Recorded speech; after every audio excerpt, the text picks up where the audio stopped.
ఓం శ్రీ గురుభ్యో నమః. సచ్చిదానందరూపాయ విశ్వోత్పత్యాదిహేతవే తాపత్రయ వినాశాయ శ్రీకృష్ణాయ వయం నమః. హరి ఓం. ఆత్మస్వరూపులందరికీ నా నమస్కారములు. మనము ఋషభదేవుని గురించి మాట్లాడుకుంటున్నాము. ఆ ఋషభదేవుడు ఎవరు? సాక్షాత్ భగవంతుని అవతారము. మన అందరికీ సాధన చేసి ఎలాగ భగవంతుణ్ణి చేరుకోవాలని చెప్పడానికే భగవంతుడు ఈ అవతారం ఎత్తింది. ఓకే, ఈ అవతారంలో ఆయనకి 100 మంది కుమారులు. ఆ 100 మంది కుమారుల్లో 9 మంది ఏమో పరమహంస లెవెల్లో ఉన్నారు. వాళ్ళని నవయోగీంద్రులు అంటారు. ఆ తర్వాత 81 మంది పుత్రులు వేదవేత్తలు. వారు ఎప్పుడూ యజ్ఞయాగాది కర్మలు చేస్తూ ఉంటారు, బ్రాహ్మణులు. ఇంకా మిగిలింది ఎంత? మిగిలింది 10 మంది మాత్రం క్షత్రియులుగా ఉన్నారు. చూడండి, భగవంతుడు క్షత్రియ కుటుంబంలో జన్మించారు. సో ఇప్పుడు క్షత్రియ కుటుంబంలో జన్మించాక భగవంతుడి పిల్లలు క్షత్రియులుగానే ఉండాలి కదా? లేదు, వాళ్ళు 9 మంది పరమహంస లెవెల్లో ఉన్నారు. ఇంకా 81 మంది బ్రాహ్మణ లెవెల్లో ఉన్నారు. అది ఏంటి? Highly exalted Brahmins. 10 మంది మటుకు రాజులు, క్షత్రియ లెవెల్లో ఉన్నారన్నమాట.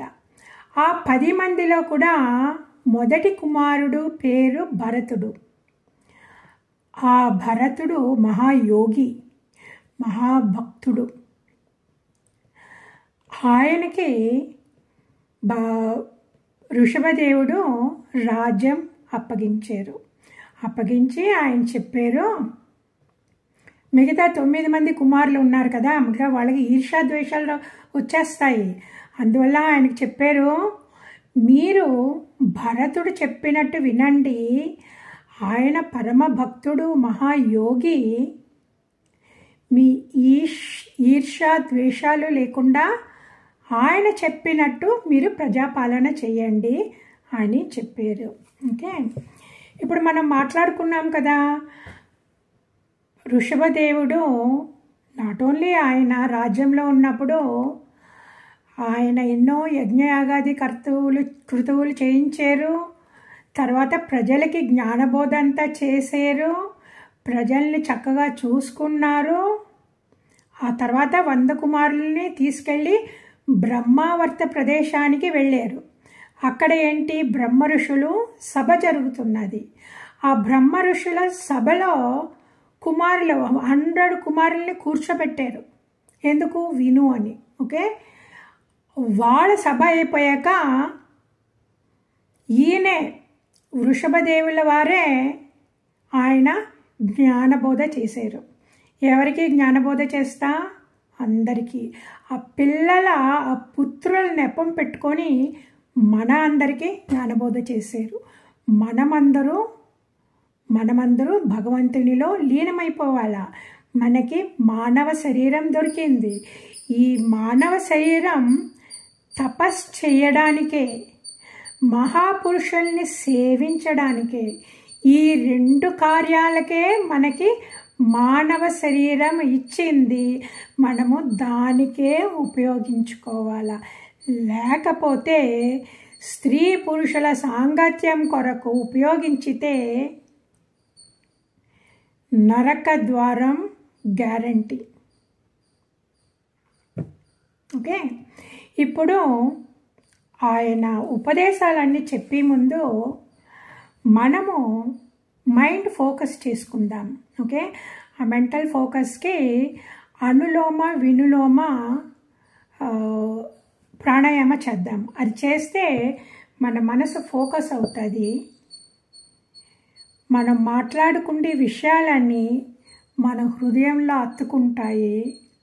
మన హృదయంలో అత్తుకున్నదంటే మనము ప్రతిరోజు ప్రతి నిమిషము ఈయన చెప్పిన ఉపదేశాన్ని పాటించడానికి కుదిరి మనము మన మనస్సు కల్మషరహితమయ్యి మనము కూడా గుణాతీతులమయ్యి భగవంతునిలో లీనమవ్వగలము. ఓకే, సో అందరూ కళ్ళు మూసుకోండి.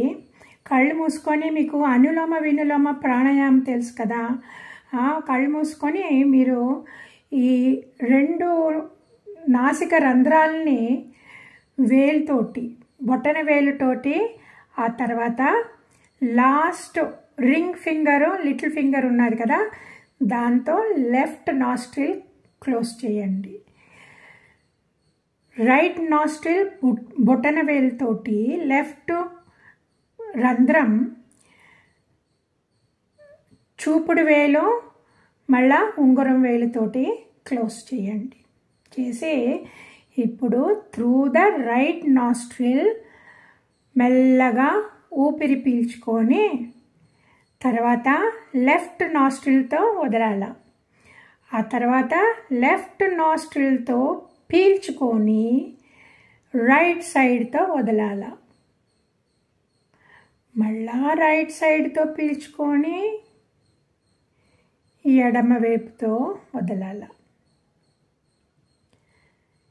ఎడమ వైపుతో ఊపిరి పీల్చుకొని ఆ ఊపిరి రైట్ సైడ్ నుంచి వదలాల.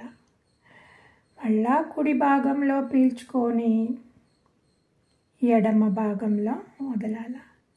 అది కంటిన్యూ చేయండి.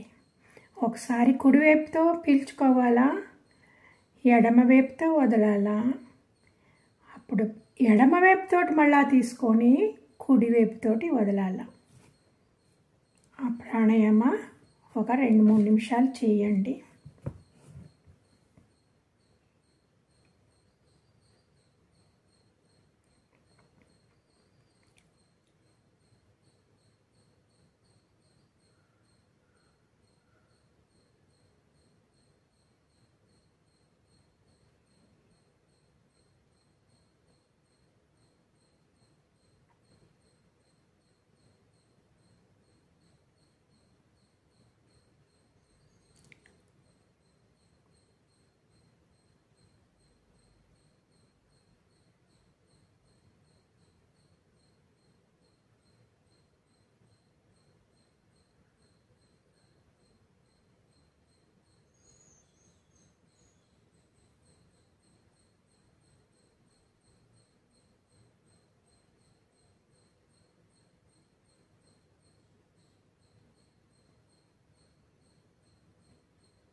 ఓకే, సో ఇప్పుడు అందరూ మెల్లగా కళ్ళు తెరవండి.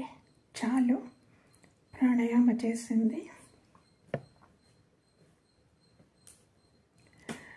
మనము ధ్యానం చేసే ముందు ఇలాగ మనం ప్రాణాయామ చేస్తే మంచిదండి.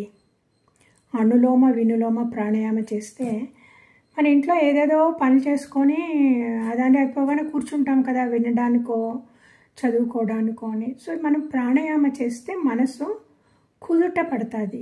మనసు కుదుట పడింది అంటే మనము కాన్సన్ట్రేట్ చేయగలము, చదువుకున్నది కూడా మనకి అర్థమవుతుంది, మనం జ్ఞాపకం ఉంచుకోవడానికి కుదురుతుంది. సో ఇప్పుడు ఆయన ఏమన్నారు, మనము తపస్సు చేయడానికి మహాపురుషుల్ని సేవించడానికే ఉపయోగించుకోవాలా ఈ శరీరాన్ని, లేకపోతే వ్యర్థమైపోతుంది అనేసి.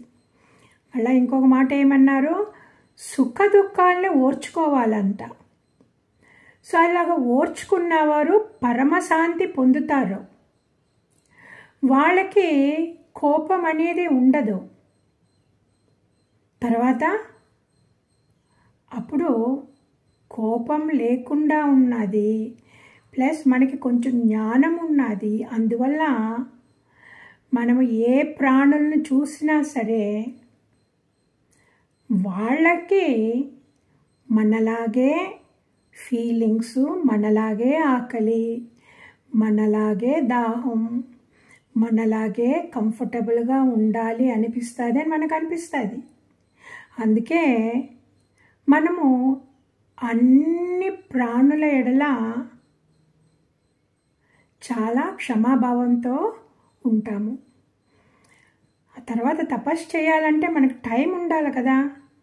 మనం ఇంకా సంపాదించాలంటే ఒక జీవితం చాలదు. మనం సంపాదించుకొని కూడబెట్టుకోవాలంటే మనము ఒక చోట కట్ చేయాలా చాలు అని. శరీర పోషణకి ఎంత కావాలో అంతే లౌకిక కర్మయందు ప్రవృత్తులుగా ఉండాలంట మనము. ఓకే, ఇప్పుడు శరీర పోషణ, మనకి శరీర పోషణకి ఎంత కావాలా, మనము అందుకే సింపుల్ లివింగ్ హై థింకింగ్ అనేది. మన ఋషులందరూ చాలా సింపుల్గా, వాళ్ళకి ఉన్న సామాన్లు చాలా తక్కువ, అందువల్ల వాళ్ళకి టైం ఉన్నది. అన్నీ కూడగట్టుకొని దుమ్ము దులుపుకొని మన జీవితం అంతా కూడబెట్టుకొని దాన్ని దుమ్ము దులుపుకొని మళ్ళీ పాడైపోయి రిపేర్లు చేసుకోవడం, దీంట్లోనే జీవితం అంతా పోతుంది. ఒకసారి చిరాకేస్తుంది, ఏంటి జీవితం ఫుల్గా ఇది మెయింటైన్ చేయడంలోనే ఉన్నది అనేసి. సో అందువల్ల మనం చూసుకోవాలా ఎంత చెయ్యాలా, ఏంటి మనం వృధా చేస్తున్నామో మన జీవితము. మనము భగవంతుడితో ఉండవలసిన సమయాన్ని మనం భగవంతుడి మీద పెడుతున్నామా అనేసి. ఓకే, ఇప్పుడు ఒక ప్రశ్న వస్తుంది, ఉన్నదంతా భగవంతుడే కదండి అనేసి. అందరూ భగవంతుడిలోనే ఉన్నారు కదా అండి అనిపిస్తుంది మనకి. కానీ థియరటికల్గా మనకు అనిపిస్తుంది, కానీ దాని కింద మన రాగద్వేషాల్ని జయించేమా అని చూసుకోవాలా. మన రాగద్వేషాలు ఎప్పుడు జయించేమో అప్పుడు అందరితోటి ఒకటిగా ఉండడానికి ఈజీ అవుతుంది. కానీ ఆ రాగద్వేషాలు ఇంకా లోపల ఉన్నాయి అంటే అవి మనతోనే వస్తాయన్నమాట. ఈ జన్మ దేనికి? ఈ జన్మ భగవంతుడి వైపు తిప్పడానికి. ఆ భగవంతుడి వైపు తిప్పాలంటే మన సబ్కాన్షియస్ మైండ్లో ఎన్నెన్నో పేరుకున్నాయి, ఎన్నో కోట్ల జన్మాల నుంచి ఎన్నో రాగాలు, ఎన్నో ద్వేషాలు పేరుకున్నాయి. ఆ పేరుకున్న దాన్ని మనము తీసేయాల. ఆ సబ్కాన్షియస్ మైండ్ని మనం క్లీన్ చేసుకోవాలా. లేకపోతే లాస్ట్ మినిట్లో మన శరీరం ఎంతో కష్టపడుతున్నప్పుడు ఇవి వచ్చేస్తాయి, మనకి తెలియకుండానే వచ్చేస్తాయి అన్నమాట, వచ్చి మనల్ని కింద పడేస్తాయి. అందువల్ల ఆ సబ్కాన్షియస్ మైండ్ని క్లీన్ చేయాలంటే ఎప్పుడు స్వామి శివానంద గారు తెలుసు కదా, డివైన్ లైఫ్ సొసైటీ రిషికేష్లో ఆయన డాక్టరు, ఆయనకి మైండ్ గురించి చాలా బాగా తెలుసు.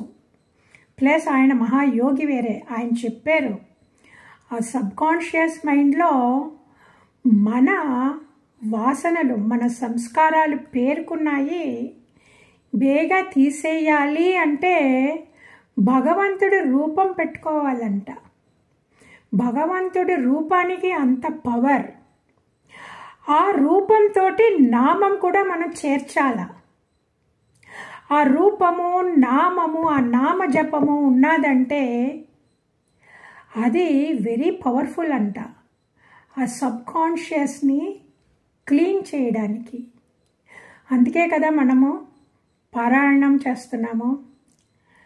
ఆ పారాయణం చేసేటప్పుడు మనము ఆ భగవంతుణ్ణి, ఆ రూపాన్ని మనసులో ప్రతిష్ఠించాల. మన మనోనేత్రంలో ఆ భగవంతుడి రూపం చూడాల. ఆ భగవంతుడి రూపం చూసి ఈ పారాయణము, ఈ సౌండ్ మనకి వినబడాల. అప్పుడు ఏమవుతుందంటే కొంతకాలం అయిపోయాక మనకి తెలియకుండానే ఆ సౌండ్ వెళుతూ ఉంటుంది, ఆ నామజపం వెళుతూ ఉంటుంది. భగవంతుడు కూడా లోపల ఉంటాడు. ఆ భగవంతుడి రూపం లోపల ఉన్నది అంటే ఆ భగవంతుడి రూపము, నామము, ఆ vibrations they are same as cosmic vibrations. ఇప్పుడు ఈ వైబ్రేషన్స్, ఆ వైబ్రేషన్స్ ఒకటిగా ఉన్నాముళ్ళానే మన మనస్సుకి చాలా ఆనందంగా ఉంటుంది, పరమానందం. ఇప్పుడు మనసుకి ఒకసారి ఆనందం అలవాటైపోతే బాహ్య విషయాల నుంచి ఆటోమేటిక్గా వైరాగ్యం వచ్చేస్తుంది. మనకి వైరాగ్యం 100% వైరాగ్యం ఎప్పుడు వస్తుంది అంటే మనకి భగవంతుడి మీద ప్రేమ భక్తి వచ్చినప్పుడు. ఆ ప్రేమ భక్తి కలగడానికే ఈ ధ్యానం చేయడం, ఈ పారాయణం చేయడం, కథల్ని వింటూ ఉండాలి, అస్తమానం వింటూ ఉండాల, విన్నదే వింటూ ఉండాల. ఒక్కొక్కసారి మనం చాలా లోతుగా వెళ్తాము. మన హృదయ కుహరంలో మన మనసు లోపలికి వెళ్ళాల. మన ఆత్మ ఎక్కడున్నది? మన కాన్షియస్నెస్, పరమాత్మ ఈ శరీరంలో ఎక్కడ ఉన్నారు? మన హృదయంలో ఉన్నారు. కానీ మన మనసు ఎక్కడున్నది? బయట ఉన్నది అస్తమానం. అందుకే బయట ఉన్నంత వరకుని జీవితం అలల్లాగా పైకి కిందికి, పైకి కిందికి వెళుతూనే ఉంటుంది. ఆ పైకి కిందకి వెళుతూ ఉన్నప్పుడు మన మనసుకు కూడా అలజడి వస్తుంది. ఎందుకంటే మా మనసు బాహ్య విషయాలపైన ఉన్నది. అందువల్ల మనసుకి అలజడి అలల్లాగే వస్తుంది. అందువల్లే మనము ఒకసారి చక్కగా ఉంటాము, సంతోషంగా ఉంటాము, ఒకసారి ఏదో దుఃఖంలో ఉంటాము, ఒక్కోసారి ఏ దుఃఖం అని కూడా మనకు తెలియదు, ఏదో ఒకలాంటి దుఃఖం. కానీ పరమాత్మకి ఆ పవర్ ఉన్నది. అయస్కాంతానికి ఇనప ముక్కుని అట్రాక్ట్ చేసి ఆ ఇనప ముక్కునే అయస్కాంతంలాగా మార్చి శక్తిలాగా భగవంతుడికి మన మనస్సుని అట్రాక్ట్ చేసి మార్చి శక్తి ఉంది. మనకి దైవీ సంపత్తులు ప్రసాదించి శక్తి ఉంది. ఆ శక్తిని మనము ఆస్వాదించాలి అంటే మన ఎఫర్ట్ ఉంది. మనము ఒక అడుగు వేస్తే భగవంతుడు 10 అడుగులు వేస్తాడంట. మనం ఒక అడుగు వేసి మనం ఇంక అక్కడ ఉండాలా. మనం మళ్ళా బయటకు వచ్చేసి నా ఇల్లు, నా పిల్లలు, నా సంసారము, నా ఫ్రెండ్సు, అవే మనల్ని లాగేది. మనకి తెలియదు ఈ మాయ మనల్ని ఎలాగ లాగుతున్నది అని మనకి తెలియదు. మనకి తెలియకుండా లాగేస్తుంది. అందుకే మాయా ఈజ్ వెరీ పవర్ఫుల్. గొప్ప భక్తులు అంటారు, మహర్షులు అంటారు, భగవంతుడే అన్నారు, ఈ మాయని దాటాలంటే నన్ను పట్టుకోవాలా, నేనొక్కడినే మిమ్మల్ని మాయ నుంచి తప్పించగలను అని శ్రీకృష్ణ పరమాత్మే అన్నారు. ఋషులందరూ మనకు చెప్తూ ఉంటారు అస్తమాను అని, భగవంతుణ్ణి పట్టుకో, భగవంతుని పట్టుకో అని. ఇప్పుడు మనం భగవంతుణ్ణి పట్టుకోవాలంటే మన ఎఫర్ట్ ఏంటి? మన సత్వగుణ ప్రధానులై ఉండాల. సత్వగుణ ప్రధానులు అంటే ఏంటి? మన సత్వగుణం ఎలాగ అమర్చుకోవాలంటే మన ఇంద్రియాలని స్వాధీనం పరచుకోవాలా, నిష్కామ కర్మ చెయ్యాలా, ఏది కోరకుండా చేసిందే చేస్తూ ఉండాలా. మనకి ఏది రాదు, మన శరీరం కష్టపడడం ఒక్కటే మిగులుతుంది. కానీ ఈ శరీరం మన శరీరం అండి, ఈ శరీరం మంది కాదు, భగవంతుడు మనకిచ్చిన వరం. మనము భగవంతుడి దగ్గరికి వెళ్ళడానికి ఇచ్చిన పరికరం. ఆ పరికరాన్ని ఆయన ఎందుకు ఇచ్చారో దానికే ఉపయోగించుకోవాలా. అందుకే నిష్కామ కర్మ చెయ్యాలా. ఆ నిష్కామ కర్మ గుడిలో అన్నా చేయొచ్చు, ఆశ్రమంలో అన్నా చేయొచ్చు, లేకపోతే అనాథాశ్రమంలో అన్నా చేయొచ్చు. మన ఒంట్లో శక్తి ఉన్నంత వరకు శరీరంతో పనిచేయాలా. తుడడం ఏంటి, ఊడడం ఏంటి, కడగడం ఏంటి, దుమ్ము దులపడం ఏంటి, ఈ ఉన్నాయంతా ఈ ప్రపంచం ఈ ఒక ఆశ్రమం, ఒక గుడి, భగవంతుడిది, భగవంతుడి ఇల్లు. ఈ ప్రపంచం భగవంతుడి ఇల్లు. దీంట్లో కొన్ని డిపార్ట్మెంట్స్ చాలా ఇంపార్టెంట్ డిపార్ట్మెంట్స్. మనల్ని సత్వగుణం ఇంక్రీజ్ చేసేది అది ఆశ్రమాలు, గుడులు, అనాథాశ్రమాలు, మళ్ళా డిసేబుల్డ్ ఆర్గనైజేషన్స్ ఉన్నాయి చూసారా. ఇప్పుడు గుడికి వెళ్ళాలంటే బాగుంటుంది, ఆశ్రమానికి వెళ్ళాలంటేనే బాగుంటుంది. కానీ అంగవికలాంగుల ఆర్ఫనేజెస్ ఉన్నాయి చూసారా, అక్కడికి వెళ్తే డిప్రెషన్ వస్తుంది. ఓకే, మనం తట్టుకొని వాళ్ళకి ఎన్నెన్నో రిక్వైర్మెంట్స్ ఉన్నది. Financial requirements, physical requirements. అక్కడ ఆ వంటగదిలో మనం హెల్ప్ చేయొచ్చు, క్లీన్ చేయొచ్చు, ఆ డబ్బాల్లో ఉన్నాయన్నీ తీసి ఆ పురుగులు పుట్రలు అవన్నీ తీసేయచ్చు, అన్నీ కరెక్ట్గా నీట్గా సర్దచ్చు. తర్వాత అకౌంట్స్ చూసుకోవచ్చు, స్టోర్ కరెక్ట్గా ఉన్నదా అని చూసుకోవచ్చు, బాత్రూమ్స్ అన్నీ కరెక్ట్గా ఉన్నాయి చూసుకోవచ్చు. ఇవన్నీ చేసేమంటే భగవంతుడు పొంగిపోతాడు. గుడికి వెళ్ళడం ఈజీయే, ఆశ్రమానికి వెళ్ళడం కూడా ఈజీయే. కానీ ఇలాంటి చోట్లకి వెళ్ళడం కష్టం. ఎందుకంటే అక్కడ టాయిలెట్స్, బాత్రూమ్స్ క్లీన్గా ఉండవు, దుమ్ము ఉంటుంది. ఎందుకంటే వాళ్ళ పిల్లలు అంతమంది ఒక రూమ్లో అంతమందిని కూరేస్తారు. వాళ్ళకి స్నానం చేయించాలా, తిండి తినిపించాలా, గ్రోసరీస్ చూసుకోవాలా, ఇన్కమ్ చూసుకోవాలా, చాలా కష్టమైన పని అది. అక్కడికి మనం నెలకు ఒకసారి 3-4 గంటలు ఉపయోగిస్తే కూడా అండి భగవంతుడు పొంగిపోతాడు.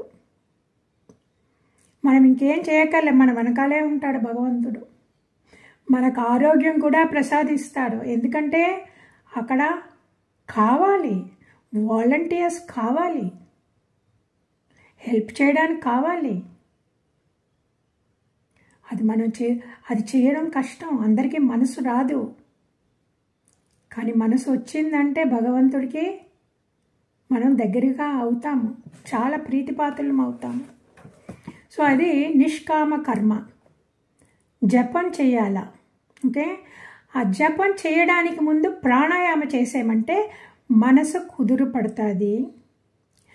ఆ భగవంతుడి రూపాన్ని మనోనేత్రంలో డిస్టర్బ్ అవ్వకుండా చూసుకోవచ్చు. ఫస్ట్ అలా అటేపు కదులుతుంది. ఇంకా అలాగా మనము ఆ శ్వాసతోటి ఆ నామాన్ని చేర్చి చేస్తూ ఉంటే ఇంకా ధారణ ధ్యానంలాగా మారుతుంది. అప్పుడు ఆ లెవెల్ వచ్చాక భగవంతుడి సహాయంతో, మనకి ఉన్న ఆత్మజ్ఞానం సహాయంతో, ఈ జపం చేసేటప్పుడు సౌండ్ వస్తుంది కదా, ఆ సౌండ్ ఎక్కడొస్తుంది, ఎక్కడి నుంచి వస్తుంది అని మనసు పెట్టాల. ఆ సౌండ్ ఎక్కడి నుంచి వస్తుంది? మనలోంచి వస్తుంది. ఆ మనలోంచిని ఎక్కడి నుంచి వస్తుంది? ఆ సౌండ్ని లోపల ఫాలో అవ్వండి. నేను ఎవరిని? ఈ శబ్దం ఎక్కడి నుంచి వస్తుంది?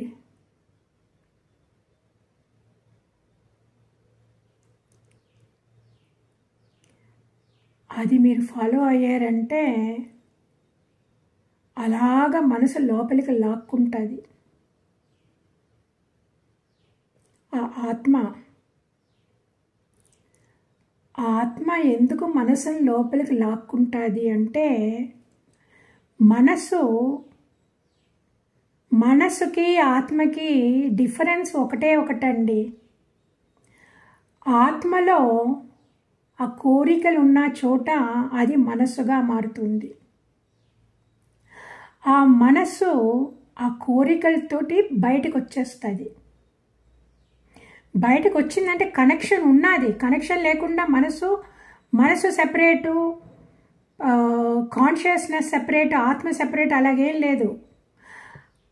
ఇది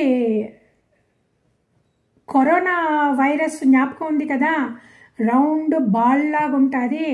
దాంట్లో ఒక్కొక్కటి బుడిపెల్లాగా ఉన్నాయి. ఆ ఒక బుడిప అలాగ అన్ని బుడిపలు అన్ని జీవులు అన్నమాట. సో ఇప్పుడు మన ఎగ్జాంపుల్ తీసుకుందాం. ఒకే ఒక బుడిపే, ఆ పైకి వచ్చిందే మనసు. ఎందుకు? దాంట్లో కోరికలు ఉన్నాయి. అందువల్ల ఆత్మ నుంచి దూరంగా వెళుతుంది. ఇక్కడికి తిరుగుతుందన్నమాట. ప్రశాంతం కోసం, హ్యాపీనెస్ కోసం. కోరికలతోటి సంతోషానికి. కానీ తర్వాత తెలుస్తుంది సంతోషం రావట్లేదని. ఒకప్పుడు వైరాగ్యం. ఎందుకు?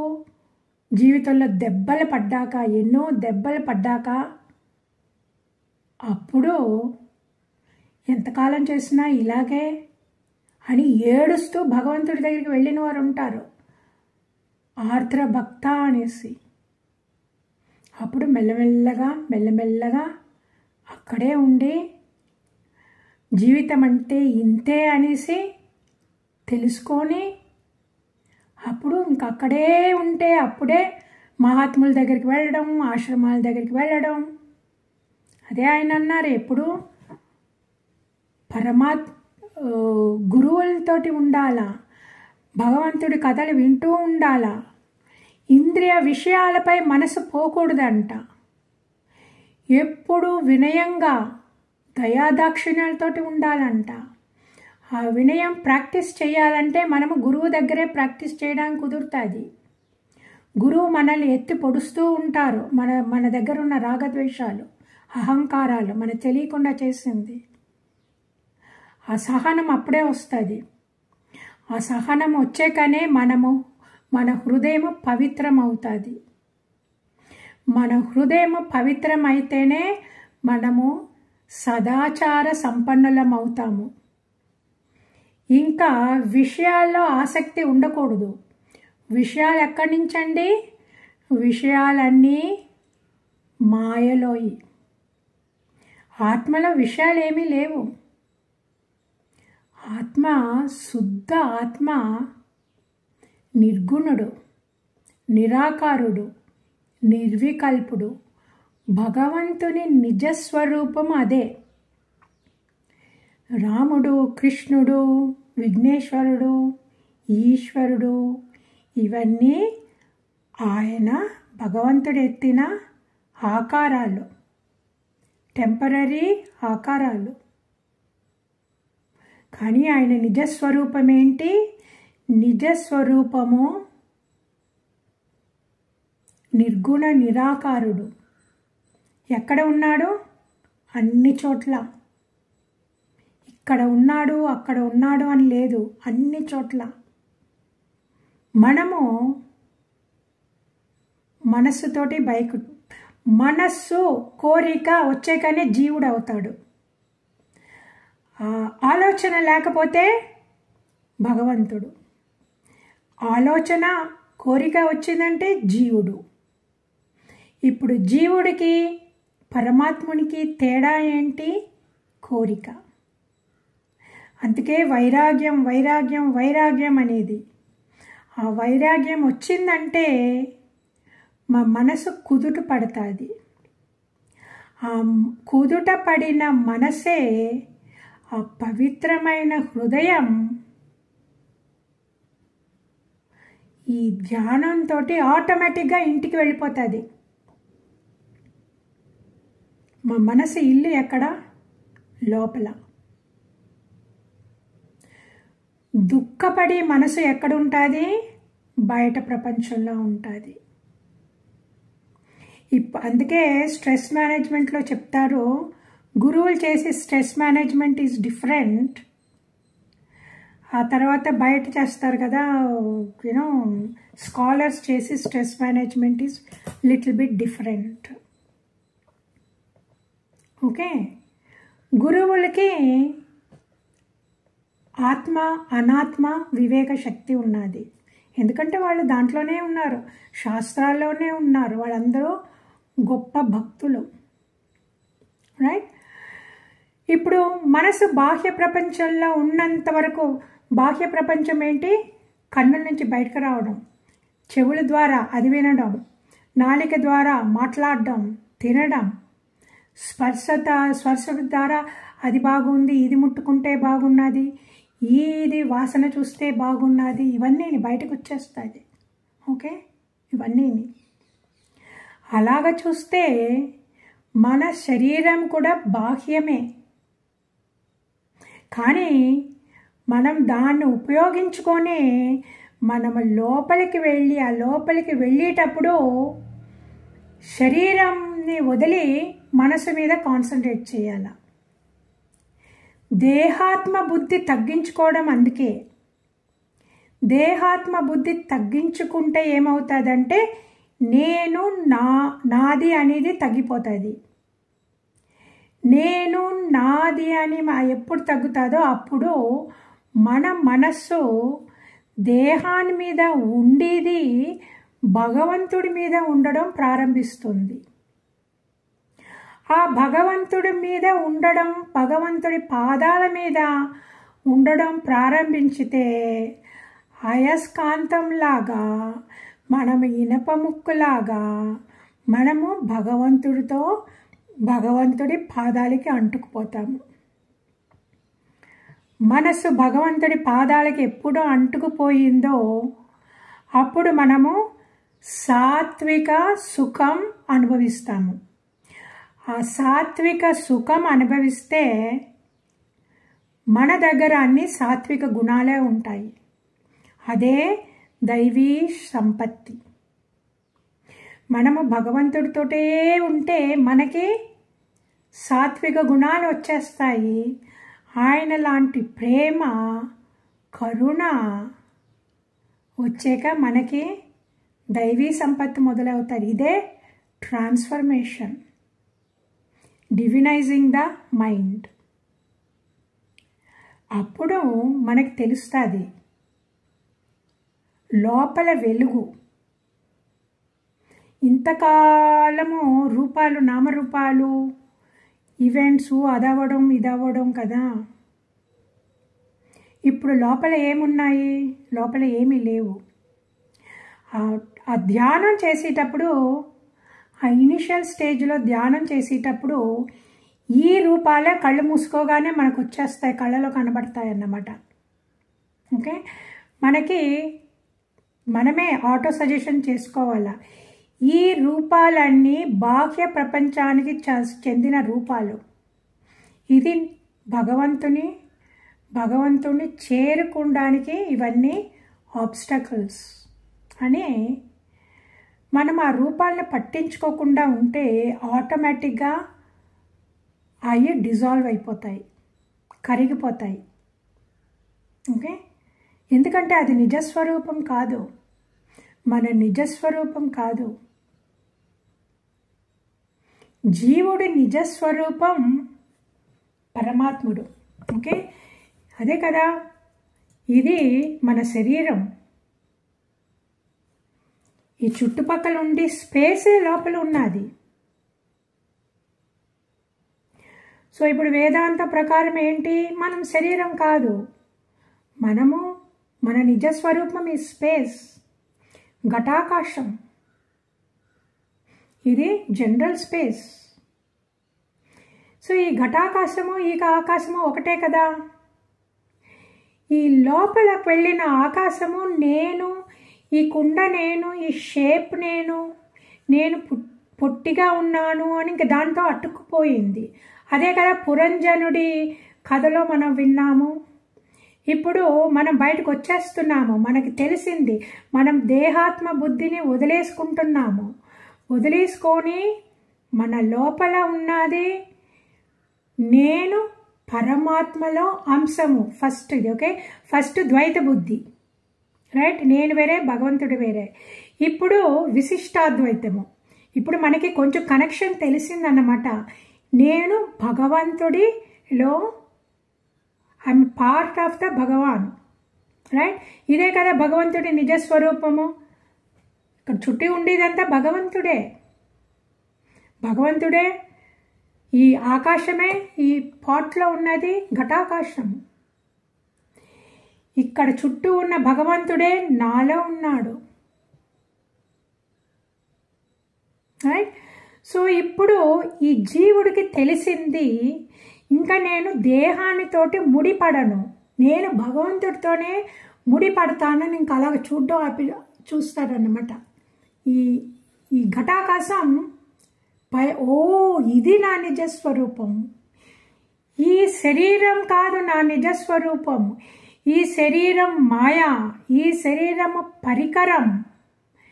నేను ఏదో ఆశలతోటి వచ్చాను, ఇది పరికరం పడిపోవాలా, నాకు ఇంకా వద్దు, నాకు భగవంతుడే కావాలని ఇంకా అలా చూస్తుంది. అందుకే చేతులు ఎత్తేస్తారు కొంతమంది యోగులు. చేతులెత్తి వాళ్ళు యోగా ప్రాక్టీస్ చేస్తారు, ఎందుకంటే మనసు అక్కడికి వెళ్ళాలి, లేకపోతే ఇక్కడికి వచ్చేస్తారు, కింద పడిపోతుంది అనేసి. సో వాళ్ళు శుభవాసనలు వచ్చాక మోక్ష మార్గాన్నే ఇంకా గట్టిగా పట్టుకుంటారన్నమాట. పట్టుకొని స్వాధ్యాయము నాలో ఏమంటే డిఫెక్ట్స్ ఉన్నాయని అది కరెక్ట్ చేసుకుంటారు. తర్వాత ఈ వేదాలు చదువుకుంటారు, భగవద్గీత చదువుకుంటారు, పురాణాలు చదువుకుంటారు. అది చదువుకుంటే ఏమవుతుందంటే మనసు ఎప్పుడు ఐఎమ్ పార్ట్ ఆఫ్ ద భగవాన్, విశిష్టాద్వైతం లెవెల్కి వస్తారన్నమాట.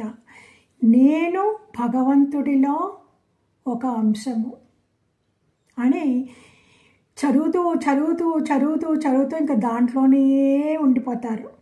ఓకే, ఆ తర్వాత ఇంకా అలాగే ఉండాలంటే మన ఇంద్రియాల నిగ్రహం ఈజ్ వెరీ ఇంపార్టెంట్. ఇంద్రియ నిగ్రహం మనసులో అదుపులో పెట్టుకోవాలా. అందుకే మనము ప్రతిరోజు పంచమహాయజ్ఞాలు చేసేటప్పుడు ఆ నిర్గుణ నిరాకార స్వరూపమైన భగవానుడిని చెట్లలో చూసి నీళ్ళిపోయాలి, అప్పుడు ఆ భగవంతుడికే పోస్తున్నాము. కాకికి అన్నం పెట్టేయమంటే కాకిలో ఉన్న ప్రాణం భగవంతుడు, ఆ భగవంతుడినే చూస్తున్నాము. ఓకే, మనము ఎవరన్నా కష్టపడుతున్నారంటే ఆ భగవంతుడు మదర్ తెరిసా అనేవారంట. ఎవరన్నా రోగులు వాళ్ళందరూ వెళ్ళేవారు కదా, వెళ్తే ఆవిడ చేసే I'm seeing Jesus in pain, నేను భగవంతుణ్ణి దాంట్లో నొప్పితో కష్టపడుతున్నట్టు చూస్తున్నాను అనేసి. సో అందుకే మనం దానాలు చేస్తాము, ధర్మాలు చేస్తాము. సో మనం గృహస్థాశ్రమంలో ఉన్నంత వరకుని మనం దాన ధర్మాలు చేస్తూ ఉంటాము. అది కర్మయోగం అవుతుంది అన్నమాట. మనం కూర్చొని ఇవన్నీ చదువుకొని వింటూ ఉండడం అది బ్రహ్మయజ్ఞం, ఋషి యజ్ఞం అవుతుంది. రైట్? మన తపస్సు ఏంటి? మెయిన్ తపస్సు ఏంటి? మన తపస్సు ఒకటే ఒకటి అన్నమాట. మనస్సుని లోపలికి పెట్టుకోవడం, మనసు లోపల తిప్పడం, మనస్సు లోపల తిప్పడం. వచ్చేస్తూ ఉంటుంది లాగాల, వచ్చేస్తూ ఉంటుంది లాగాల, లాగుతూ లాగుతూ లాగుతూ అది ఒకరోజు కుదుట పడుతుంది అన్నమాట లోపల. ఆ లోపల కుదుట పడాలంటే ఇప్పుడు చిన్నపిల్లోడు అస్తమాను బయటికి వెళ్ళి ఆడుకుంటున్నాడు, హోంవర్క్ చేయలేదు అంటే మనం లాగుతాము వెళ్ళిపోతాడు, లాగుతాము వెళ్ళిపోతాడు. అందుకని మనం ఏమంటాము, ఓ నేను నీకు సమోసాలు చేశాను రా రా రా రా నీకు ఇష్టమో అనేసి అంటే అప్పుడు లోపలికి వస్తాడు. అప్పుడు తలిపేసేసి ఫస్ట్ సమోసా పెడతాము, పెట్టేసి ఆ తర్వాత కూర్చోబెట్టి మంచి మాటలు చెప్పి హోంవర్క్ చేయిస్తాము. అలాగే మన మనసు చిన్నపిల్లోళ్ళలాగా ఇస్ అ నాటీ చైల్డ్ లాగా అక్కడ ఆడాలా, ఇక్కడ ఆడాలా, అక్కడ దెబ్బలు తినాలా, మళ్ళీ పరిగెట్టుకొస్తుంది. నాకు అలాగైపోయింది భగవంతుడా, నాకు ఇలాగైపోయింది, నాకు అందరూ ఇలాగ చేసేస్తున్నారు, నేను మంచిదాన్నే అవన్నీ ఆ కంప్లైంట్ వెళ్తాయన్నమాట. దేవుడా నన్ను ఎందుకు రక్షించటం లేదు? ఇవన్నీ మన చిన్నపిల్లల్లాగా అన్నమాట. మన చిన్నపిల్లలు, మన మనస్సు చిన్నపిల్లల్లాగా దేవుడి దగ్గరికి వెళ్ళి ఏడుస్తుంది. నేను ఇన్ని వ్రతాలు చేశానా, ఇంత పారాయణం చేస్తున్నానా, నా కష్టాలను మటుకు నువ్వు తగ్గించడం లేదా? కొంతమంది ఎంత పుణ్యం చేసుకున్నారో వాళ్ళంత చక్కగా చూసుకుంటున్నావు, నేనేం పాపం చేశానో, నా ఏ పాపం ఇంకా తీరలేదా, అవన్నీ అడుగుతాం కదా. అవన్నీ చిన్నపిల్లల్లాగా అన్నమాట. మనమందరం మనకేమో 60-70 ఏళ్ళు అయిపోయినాయి, కానీ లోపల మనము ఇంకా చెప్పాలంటే ఒకసారి 5 ఏళ్ళు 6 ఏళ్ళలాగే ఉంటాం. మనము గోళికాయలు కావాలా, ఏంటి క్రికెట్ బాల్ కావాలా, పెయింటింగ్ బాక్స్ కావాలా, ఇంకా అలాగే ఉన్నామన్నమాట. అవన్నీ చూసుకోవాలి, అవన్నీ పడేయాలా. పడేసి ఏమీ లేకుండా దిగంబరంగా, మనసులో దిగంబరంగా, బట్టలు గిట్టలు ఏమీ లేకుండా మనసులో భగవంతుడి దగ్గర, భగవంతుడా నాకు బట్టలు కూడా వద్దు. ఇవన్నీ డిస్ట్రాక్షన్స్. ఆ చీర బాగుంది, ఈ చీర బాగుంది అని డిస్ట్రాక్షను. నాకు తెల్ల చీరే కావాలి, ఇవన్నీ డిస్ట్రాక్షన్లు.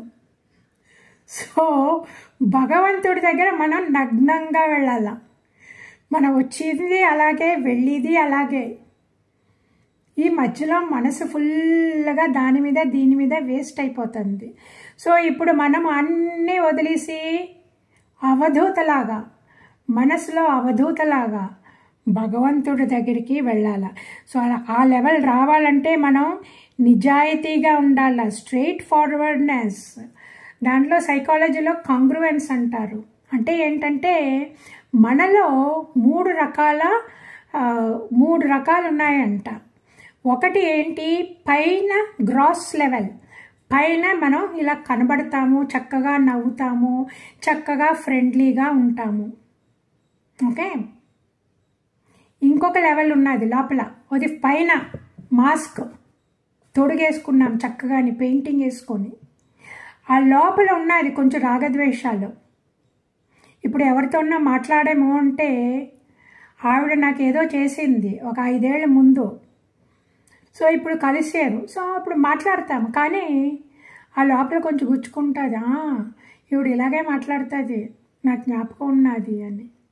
సో మనం మాట్లాడిన దానికి మన మనసుకి విరుద్ధం ఉన్నది. ఓకే. ఇంకొక లెవెల్ ఉన్నది, 3rd లెవెల్.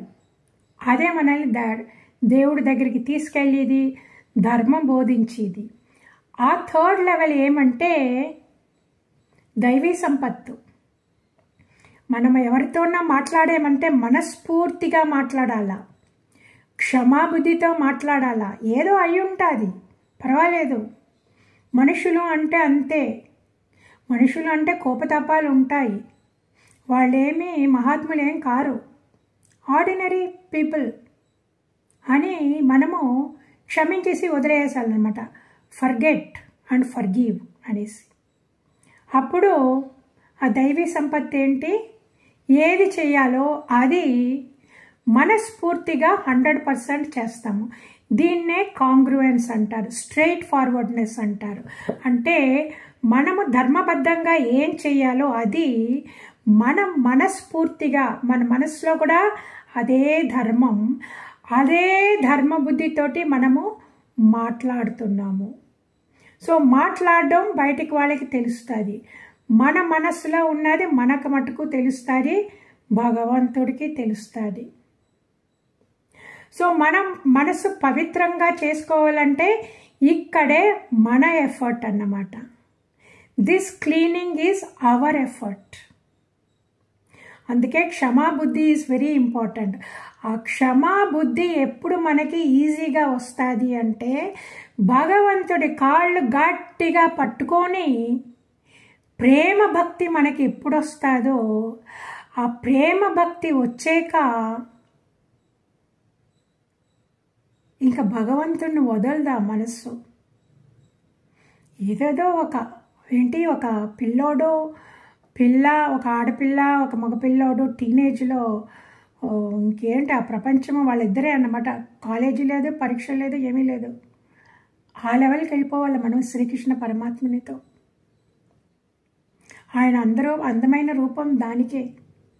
ఇంకా అంతమైన రూపం అంత ఇది కూడా పెట్టుకొని మనం ఎంత చక్కగా ఉండి కూడా మనం మనస్సుని పారేసుకోకూడదు బయటికి.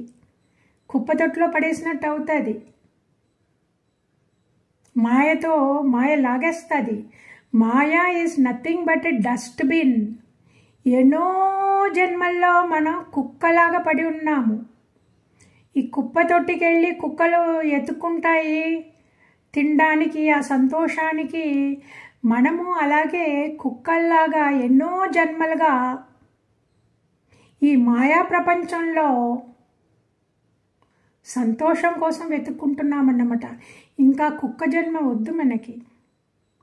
ఇప్పుడు ఆత్మజ్ఞానం వచ్చింది అంటే మనం ఇంత చదువుకొని మన ఆత్మజ్ఞానం మన మనసులోకి వచ్చింది అంటే మనల్ని సింహాసనం మీద కూర్చోబెట్టినట్టు అన్నమాట.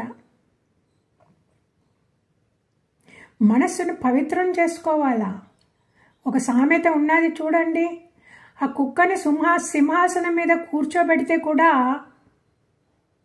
అక్కడ ఏదో కనబడగానే ఆ సింహాసనం నుంచి దూకేసి పరిగెడతాదంట. మన మనస్సు అలాంటిదన్నమాట. చాలా డిఫికల్ట్ కంట్రోల్ చేయడం. చూశారు కదా, ఇన్ని కథలు విన్నారు కదా ఎలాగ పడిపోయారు అనేసి. నిన్నటి కథలో కూడా చెప్పాను కదా, ఇంకా కథలు వస్తాయి ఎలా పడిపోతాయి అనేసి. కుక్కని సింహాసనం మీద కూర్చోబెట్టినట్టు మనల్ని భగవంతుడు మనిషి శరీరం ఇచ్చేశారు, శాస్త్రం ఇచ్చేశారు, గురువునిచ్చేశారు, ఇంట్లో కూర్చోవడానికి ఇంటర్నెట్ కూడా ఇచ్చేశారు. ఇదంతా ఆయన దగ్గర నుంచి వచ్చిందే. ఈ ఫెసిలిటీస్ అంతా భగవంతుడి దగ్గర నుంచి వచ్చిందే. సో ఇంత వచ్చాక మనం ఎప్పుడు జ్ఞాపకం పెట్టుకోవాలా. ఒక మహాత్ముడు అన్నారు, ఈ మాట నేను విన్నాదే.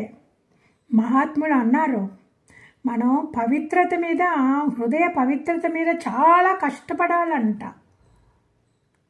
అది కష్టపడిపోతే ఇంత ఇచ్చేసి మిమ్మల్ని కూర్చోబెట్టేసి ఆత్మజ్ఞానం ఇచ్చేసి కూర్చోబెట్టేస్తున్నారు అందరూని. కానీ మీరు అక్కడ కూర్చోగలరా? ఆ కూర్చుండి పూచి మీది, ఆ రెస్పాన్సిబిలిటీ మీది. భగవంతుడు ఇచ్చేశారు, అన్నీ ఇచ్చేశారు. ఇంకా ఆసనాన్ని పట్టుకొని గట్టిగా కూర్చొని ఆ భగవంతుడి పాదాలు పట్టుకొని గట్టిగా కూర్చోవడం ఈజ్ అవర్ రెస్పాన్సిబిలిటీ. లేకపోతే మాయ లాగేస్తుంది. మాయ పని లాగేయడం అంతే. జ్ఞాపకం ఉన్నది కదా, బిగినింగ్ ఆఫ్ ద భాగవతంలో కలిపురుషుడు చెప్పాడు, మహారాజా నువ్వేదో అనుకుంటున్నావు ఈజీగా వాళ్ళకి మోక్షం వచ్చేస్తుందని, నేనున్నాను వాళ్ళని లాగడానికి, నేనున్నాను, నేను ఆ డిస్ట్రాక్షన్స్ అంతా చూపించి లాగుతాను అని. ఆ కలిపురుషుడి ప్రభావం దాటుకొని మనం వెళ్ళాలంటే భగవంతుడి నామం, భగవంతుడి కథలో భగవంతుడి రూపం. అందుకే ఈ కలియుగంలో ద్వైత భక్తి ఈజ్ వెరీ ఇంపార్టెంట్. ఆ ద్వైత భక్తి పరిపక్వం అయ్యిందంటే ఆయనే తీసుకెళ్ళిపోతారన్నమాట. మనం చేసే ఎఫర్ట్ ఇది. ఆ ఫైనల్ ట్యూనింగ్ భగవంతుని కృప మీద ఆధారపడింది.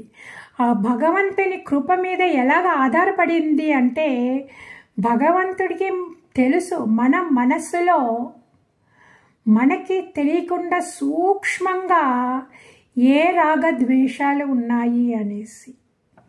అందువల్ల అందుకే ఆయన చెప్పారు చూడండి, ఎప్పుడు నిత్యం కథలని శ్రవణం చేయండి, భగవంతుని గుణాల్ని కీర్తించండి, ఎప్పుడు సమచిత్త భావంతో ఉండండి, ఏకాంత జీవనం చెయ్యండి, చేసి ప్రాణాన్ని, ఇంద్రియాల్ని, మనసుల్ని నిగ్రహించుకోండి. పురుషార్థం ఒకటే, పరమపదం కోరుకోవాలా, భగవద్ అనుగ్రహం కోరుకోవాలా. ఆ తర్వాత ఇంకొక మాట ఏం చెప్పారు, మనము ఇది చేసుకుంటూ మనం కొంచెం పరిపక్వం చెందుతున్నాం కదా, మన చుట్టుపక్కల ఉన్న వాళ్ళకు కూడా కొంచెం హెల్ప్ చేయాలంట. ఇప్పుడు మన రోడ్లో వెళ్తున్నాము, ఎవరో గుడ్డివాడు వెళ్తూ ఉన్నాడు. ఆ గుడ్డివాడి వెళ్ళి దోవలోనేమో ఒక గుంత ఉన్నది. ఆ గుంత మీరు అకటేపై వెళ్తున్నారు, గుడ్డివాడు అటేపై వెళ్తున్నారు. మన మంచి మనసు ఉన్నది, మనకి సేవాభావం ఉన్నది అంటే ఆ గుడ్డివాడిని చూసేమంటే మనం చూస్తాము, అయ్యో అదేంటి ఆయన కరెక్ట్గా వెళ్తున్నారా అని. అక్కడ గుంత ఉన్నది అంటే ఏంటి, మనం వెళ్ళి చేయి పట్టుకుంటాము. అక్కడ వెళ్ళకండి, అక్కడ గుంత ఉన్నది, ఉండండి నేను క్రాస్ చేయిస్తానని మనం చేయిస్తామా లేదా? ఎంతో ఇలాంటివన్నీ మనం చేసాం కదా. ఎయిర్పోర్ట్లో వయసులో ఉన్నప్పుడు తిరిగేటప్పుడు ఎవరో ముసలోళ్ళు ఒక బ్యాగ్ కట్టుకొని వాళ్ళు స్ట్రగుల్ అవుతున్నారంటే మనం చేసేమా లేదా? మనకి చేసిన వాళ్ళు ఉన్నారా లేదా? మొన్న మనమే ఇన్నిసార్లు తిరుగుతూ ఉంటాం కదా. I was struggling with my trolley. ఒక అబ్బాయి ఎక్కడి నుంచో వచ్చాడు, వెనకాల టక్కని వచ్చి తీసుకొని టకటకటకటకండి అక్కడ పెట్టేసి నిలబడ్డాడు అన్నమాట నా కోసం. ఎస్కలేటర్లో వచ్చి అదే అన్న కర్మయోగం అంటే అదే. ఇచ్చేసి వెళ్ళిపోయాడు అన్నమాట. ఆ పిల్లోడికి నాకేమి, ఆ పిల్లోడు పేరు తెలియదు, ఏమీ తెలియదు, ఇచ్చాడు, తీసాడు, వెళ్ళిపోయాడు అన్నమాట. దట్ ఈస్ కర్మయోగం. అది మనం అయినంత వరకు చేస్తూ ఉండాలన్నమాట. సో అది చేసామంటే భగవంతుడికి చాలా ఇష్టమైపోతుంది మన మీద. సో అలా చేయాలంట. అలాగా మన గుడ్డివాడిని మనం వెళ్ళి హెల్ప్ చేసినట్టు పక్కన అజ్ఞానులు ఉంటారు కదా, వాళ్ళకి మనం చెప్పాలంట, మీకు ఇరుక్కోకండి అనేసి. సో అందరికీనేమో ఈ భాగవత పురాణాలు, వేదాంతము వెరీ హై లెవెల్ కష్టం అవుతుంది వాళ్ళకి. So they are not suitable for that. అలాంటి వాళ్ళకి ఏం చెప్పాలంటే, ఇంకా వేరే ఆర్గనైజేషన్స్ ఉన్నాయి, ఏదో ఒక దానికి పంపించండి. ఆర్ట్ ఆఫ్ లివింగ్కి పంపించండి, సద్గురువుకి పంపించండి, బాబా రామ్దేవ్ గారి దగ్గర పంపించండి, ఇంకా ఎన్నెన్నో ఉన్నాయి వాళ్ళ దగ్గర పంపించండి. వాళ్ళంతని చెప్పండి, వెళ్ళండి. మీకు ఎంతోమంది, ఇప్పుడు నాకు మొన్నే అంటే ఇవాళ పొద్దున్న నాకు ఒక ఫోన్ కాల్ వచ్చింది. మా సిస్టర్ ఫోన్ చేసింది, ఎవరో బ్యాంక్ మేనేజర్ ఒక ఆవిడ. She couldn't manage the stress, so she committed suicide అంట. చూడండి, ఆ లెవెల్కి వెళ్ళి ఆవిడ ఏదో 50 52 ఉంటుంది. ఆవిడకి ఇంకా ఎంత వయసు ఉన్నది చూడండి. అడిగే వాళ్ళు స్ట్రెస్ తీసుకోలేకపోతున్నారు. మళ్ళీ ఆఖరి ఇంత గొంతు వరకు లేదు, గొంతు వరకు కూడా ముక్కు వరకు వచ్చే వరకు ఎవరు వెళ్ళరండి. ఆ తర్వాత ఎవరు పైకి ఎత్తలేరు కూడా. సో ఈ శరీరం ఈ మాయా ప్రపంచం దుఃఖమయం. బుద్ధ భగవానుడే చెప్పారు కదా, ఈ మాయా ప్రపంచం దుఃఖమయం అని. అందువల్ల మనము కొంచెం సేపు కేటాయించాలి చెప్పడం, మన డ్యూటీ చెప్పడం. ఏదో ఒక వైపు వాళ్ళని మనం తొయ్యాలన్నమాట.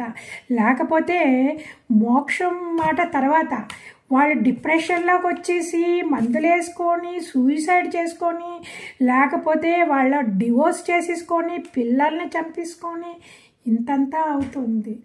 మనము దేవుడి దయ వల్ల, దేవుడి కృప వల్ల ఈ స్టేబుల్గా ఉన్నాము, ఇవన్నీ వింటున్నాము.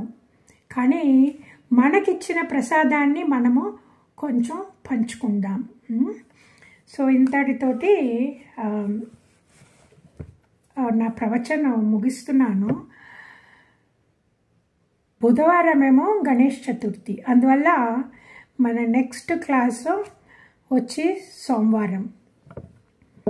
ఓం సర్వే భవంతు సుఖినః, సర్వే సంతు నిరామయా, సర్వే భద్రాణి పశ్యంతు, మా కశ్చిత్ దుఃఖభాగ్ భవేత్.